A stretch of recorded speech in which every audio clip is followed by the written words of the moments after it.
Hey guys, welcome back to Clinical Physio. I'm Khalid Maidan, and today we're super excited to be able to bring you an assessment video from a top level knee orthopedic consultant in the UK who's going to show us his key tips for the objective assessment of the knee. So if you enjoy this video, we'd be super grateful if you could smash that like button and subscribe to the channel for all of our best content. But otherwise, let's dive into the knee joint. So today's guest is Mr. Paul Tricker, a consultant orthopaedic surgeon and knee specialist operating in the UK. His areas of special interest include surgical treatment and management of knee problems in adults and adolescents, knee sports injuries including complex cases, early and advanced knee arthritis, ACL reconstruction, joint preservation, full and partial knee joint replacement, meniscal and cartilage injuries and repair, patellofemoral dislocation and instability. He operates in several locations, including the Surrey Orthopaedic Clinic and the Schern Clinic in central London, and he and us would like to thank the Schern Clinic for their help in filming today's video. So, without further ado, let's dive in. We've got Millie standing now, so we've watched her walking. Okay, she's socks and shoes off, and the reason we're looking at socks and shoes is to check for overpronation and flat feet. So if you turn around completely, and go onto your toes, and down, and back up, and down, you can check to see whether she overpronates or not, or whether she's got good arches. And if you turn back to Khalid, please. So what we're looking at here is obvious signs of further previous surgery or previous scars, swelling of the kneecaps, and one thing I hope you will see is the alignment. The alignment is either varus, like me, bow-legged, knock-kneed or valgus, and this is a miserable malalignment of the patella. You can see the kneecaps are squinting inwards, almost pointing inwards, so they would cross around here. So if you externally rotate your feet a little bit, Millie, just a little bit. Now the kneecaps are facing forward, and you can see what she has to do to her feet to enable the patella facing forward. Okay, if you step forward, so we've checked the alignment, we've checked for obvious scars, we've checked for any lumps, okay. The other thing we can see is I've asked them to push your knees back as far as they go, and that exaggerates that alignment, and you get this little varus position, and you can see this kneecap in particular is pointing inwards. Take a step forward, and give yourself a little bit of space, gap between feet, and now I get them to squat. Okay, full squat if you can, and in effect you're doing a McMurray's test. If you crouch down like I'm doing, if they can't do a full squat, is in effect a McMurray's test. Okay, and back up. Okay, so when you're doing an ITB, you might get the patient to do a single leg squat. So can you do a single leg squat on here? They might need to hang on to something, so I'll stand up. Okay, and then go again. It's quite difficult to do a single leg squat. And as you can see, Millie drifts into valgus when she does this, which makes them more susceptible to patellofemoral pain and more susceptible to when the knee drifts into valgus, particularly when they're jumping. You can have a seat. That's more susceptible to ACL injury as well. So we always check on their jump and whether they're landing in valgus. So the single leg squat, if they can't do it standing up because of the balance or they're not used to do it, you can get them to reach across the wall. And if you do a single leg squat on either leg, and then the other leg. So she's much stronger on the left knee than the right knee here. Okay, and what I'm looking for is A, whether they're recreating that patellofemoral ITB pain that they get when they run, and also how they're going, or whether they're drifting into valgus, which has implications in patellofemoral pathology and also in ligament and cruciate ligament pathology. On standing, we have got the alignment, obvious scars, bruises, cartilage, lumps and bumps, and then the single leg squat and double leg squat, and how much recurvatum they've got. So let's do that a bit again. Push your knees backwards, turn and face the wall over there, and push your knees backwards from the side, and you're checking hyperextension and recurvatum.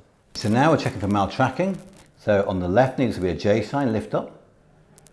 And we're watching to see, extend it fully if you can, whether the kneecap is in a J fashion, comes this way. Okay, and I think it does a little bit, go down and up. Okay, so the kneecap does tilt a little bit. It's very subtle in this one, and down and up. So it's almost sits like that. Go back down again and up. And it just does that a little bit and down. And this one I think is perfectly in the middle.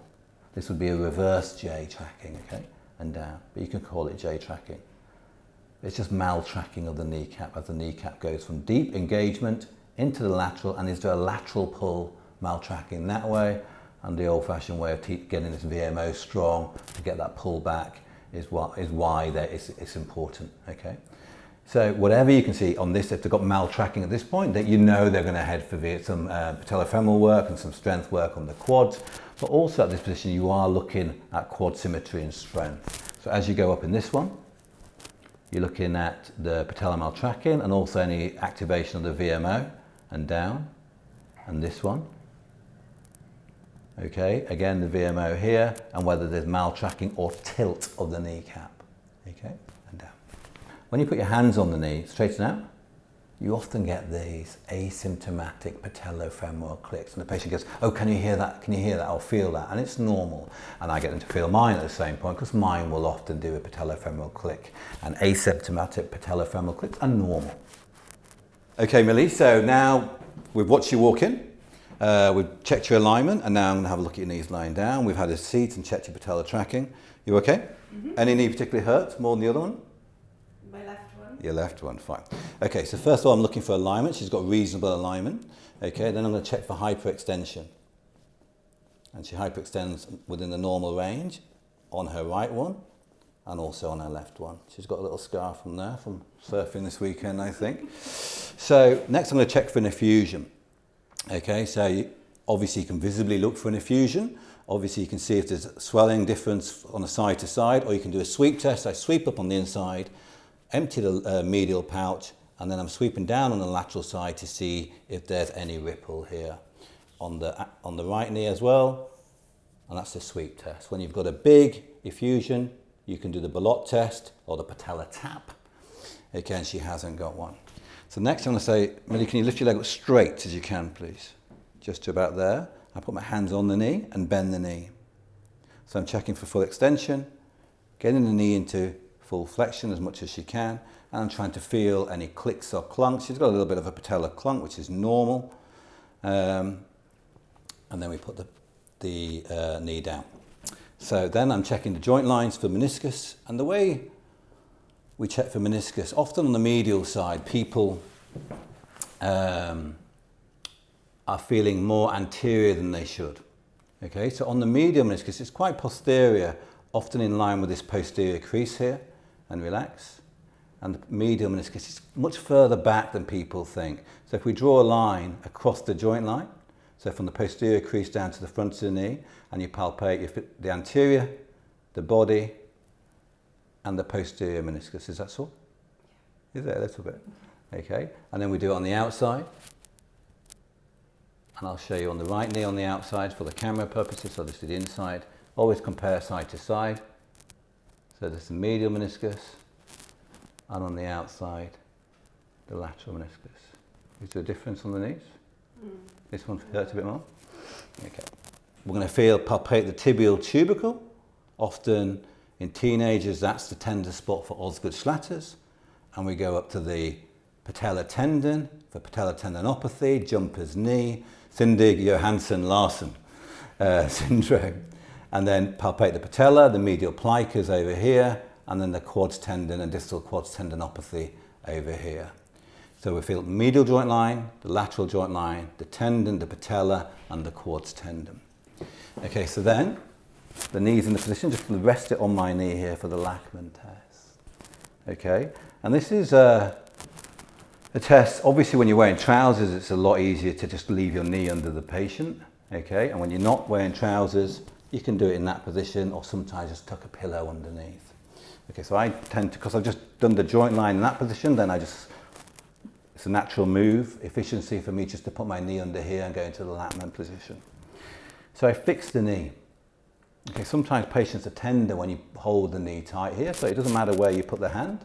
Obviously tell the patient if you're putting your hand too far up the leg, but you're just fixing the knee. And you're relaxing, dead leg. Okay, and you grab the calf. Obviously it's tender here sometimes, so you can go a bit lower, and you're testing the cruciate ligament. Okay, and the test is only done when you compare it to the other knee. Okay, so if you find looseness on this knee and it's equal on that knee, either they've got a rare bilateral syndrome of laxity or bilateral injuries, or it's just their level of laxity. So there's a jogger movement here, but there's a very good solid ACL there. No movement at all. And we tend to use the Lachman test more than the conventional, I'm just going to perch on your feet, anterior draw, but the anterior draw is very good for, in fact, for the posterior draw at 90 degrees. And what you find on the posterior draw at 90 degrees is you're looking for a sag. So when the heels are together, the tibial tubercles, and you're looking to see, often with a pen, if you've got one, or you can use your hand to see if one tibia sags backwards compared to the other. And that's a landing on the knee injury for a PCL, or a dashboard injury, or a tackle from the front if you're playing rugby, and that's a PCL. Okay, so we've done the ACL, we've done the PCL and posterior sag, we've done the Lachman test, and again in that position we'll now switch to the medial collateral ligament at full extension. You're doing a valgus test. At 30 degrees, you're also doing a valgus test. And it's important in full extension because if they're unstable in full extension, it implies a grade 3 rupture. Okay, and then you switch your hands round and you do a varus test to test the posterior lateral, the lateral collateral ligament, sorry. And then the other important test is the dial test. So the dial test is for a major injury, for ACL or PCL. And if you're going to do the dial test at 30 degrees, you often need someone to hold the knees straight. So at 30 degrees, we're looking at the big toes and moving the foot and making sure they externally rotate the same, and they do in this case. And if they're positive at 30 degrees, it signifies a posterior lateral corner injury, potentially. And then at 90 degrees, you do a positive dial test, and a positive dial test would suggest a PLC, posterior lateral corner, and also potentially a PCL injury. Okay, so dial test at 30, posterior lateral corner, and at 90, posterior lateral corner and PCL, obviously the negative in her. Okay, again, it would be important to get someone to hold the knees together. We won't in this case, but we would do a 90-degree dial test and a 30-degree dial test. That's the way to do it. Okay, we must keep someone holding the knees together. Okay, so we've had the patient walk in, you've checked their gait. We've had them stood up and we've checked their alignment. We look for varus, valgus, recurvatum or hyperextension, and we've also looked for patellofemoral squinting and overpronation at the feet.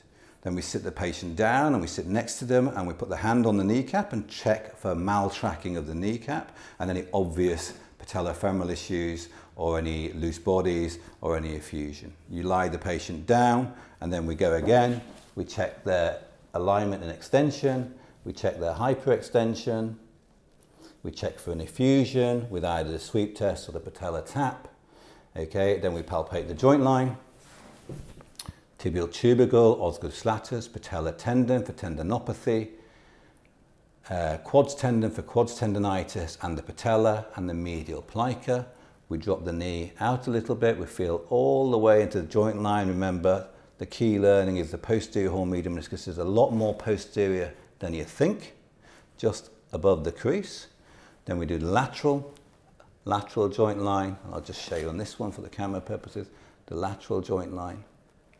Okay, and then we're going to do the ACL. Either slip your trousered leg under there or put a pillow in there, and in effect you're doing an anterior draw. Okay, and then you're doing the medial ligament and the lateral ligament, and then we do the posterior cruciate by checking for a sag, and then we would do the dial test as we discussed. Two other tests we haven't mentioned that we routinely do. One is the pivot shift. The pivot shift I would do if the Lachman or the anterior draw is positive and the history is positive. Okay, so what you in essence do is you've got the leg, the patient's nice and comfortable. And from 0 degrees to 30 degrees, we're going to move the knee. So it starts off in 0.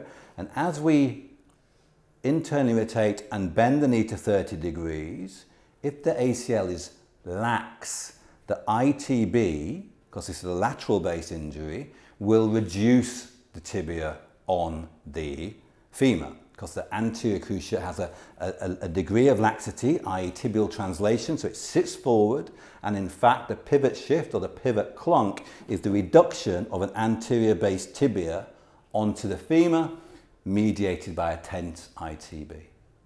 So the other test we often get, and is often missed actually, is Ober's test for ITB. It's not the best test, and as we alluded to when we stood the patient up, doing a single leg squat and having that recreate the pain of the ITB rubbing on the lateral epicondyle is more sensitive. So a single leg squat for Ober's test, or a repetitive one for ITB friction. So the Ober's test or the single leg squat is the ITB, the posterior section of it rubbing on the lateral epicondyle. It's often not proven on scan unless it's very acute, and it's not often positive unless you press on that posterior lateral epicondyle as you're doing the test. So warn the patient, you're going to put your hand on their hip, okay, and make sure they're absolutely side on. So if you stay a bit side on, Millie, thanks. Straighten the left leg out and lift it up in the air. Okay, and now you've tightened the ITB, and bend the knee for me. Okay, and you extend. Now normally, when you're in this position, you should be able to drop the ITB beyond neutral. So that's neutral, I think, is about there, and beyond neutral. So she isn't that tight for ITB. Normally when you're there and it just hangs there, that's the ITB holding the whole limb up.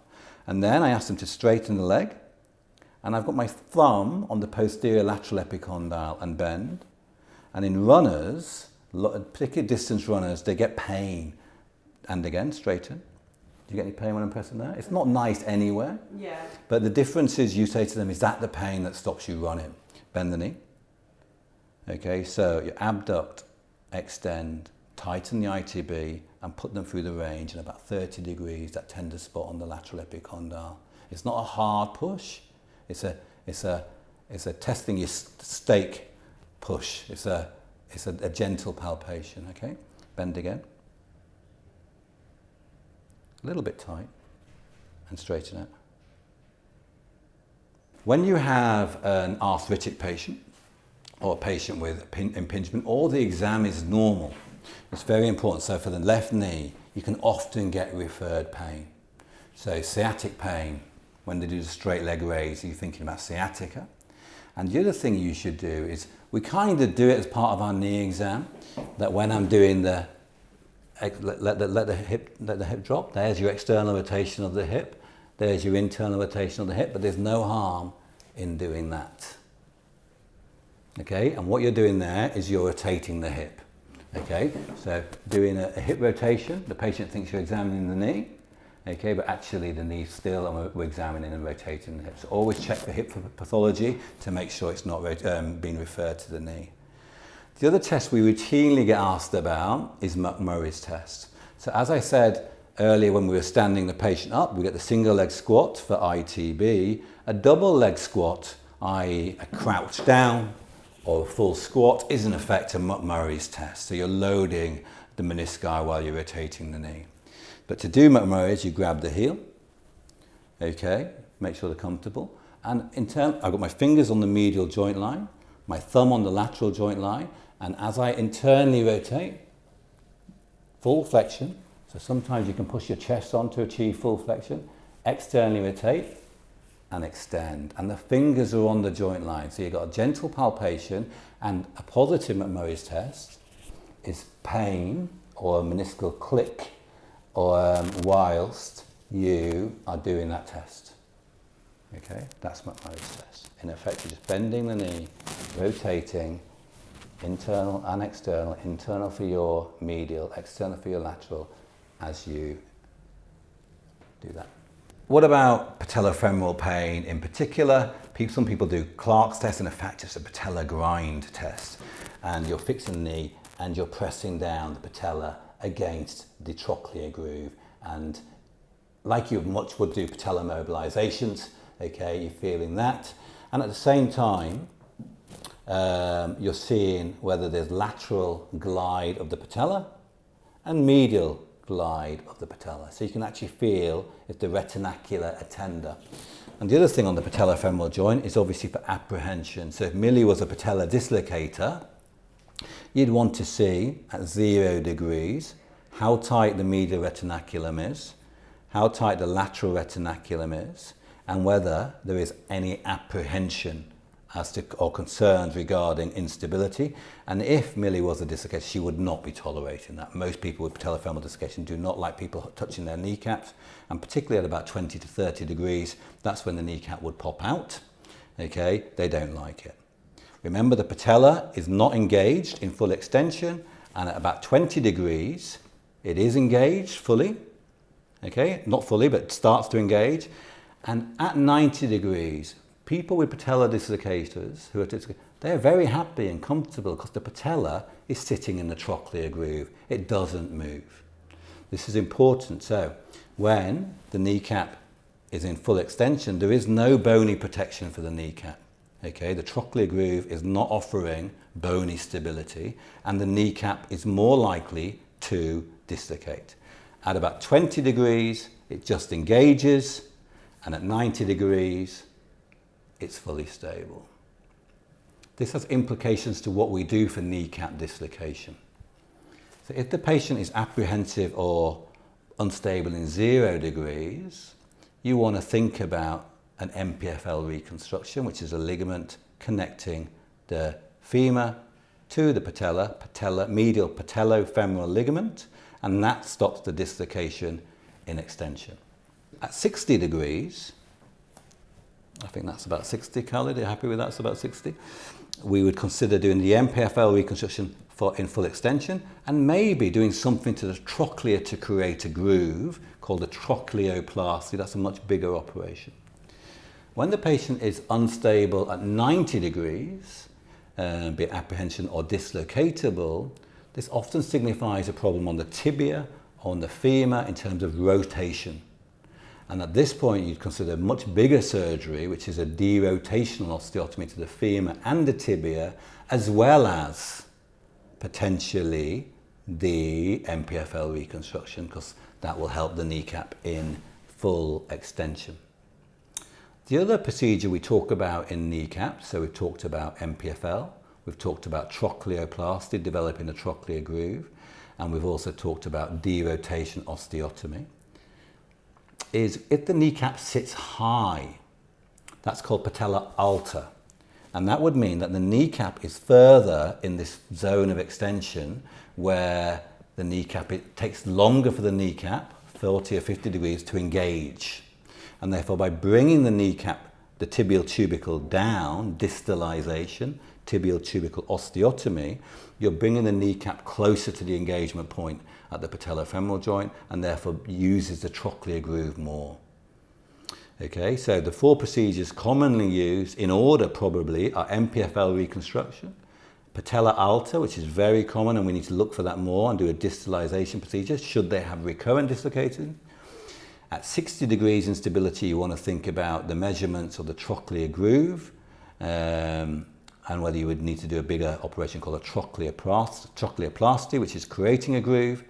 And at 90 degrees, it often signifies a rotational problem, and that's where the derotational osteotomy, which is a specialized operation. So while we're doing these tests, it's important not just to go through the motions. Okay, so when we're checking the alignment, if this left knee is sat like that and they don't want to bend it, you can ask them. Okay, so let's run through some of those tests in a bit more detail. So full extension is lacking in the left knee. That is a locked knee. Okay, now this is obviously she's making it up because she hasn't really got a locked knee, but that's full extension. That's hyperextension, which is impossible with a locked knee, and about 30 degrees is a locked knee. Okay, not I can't move my knee. That's often patellofemoral. When the meniscus gets trapped from a bucket handle tear, where the meniscus flicks into the knee joint, which is what we call a locked knee, it often blocks the end range extension. So the meniscus is in there now. Okay. When the patient often presents with a locked knee at 90 degrees, it's often patellofemoral. The kneecap's stuck and needs to medialize, or they've got patellofemoral base pain. So locked knee, you're thinking about extension.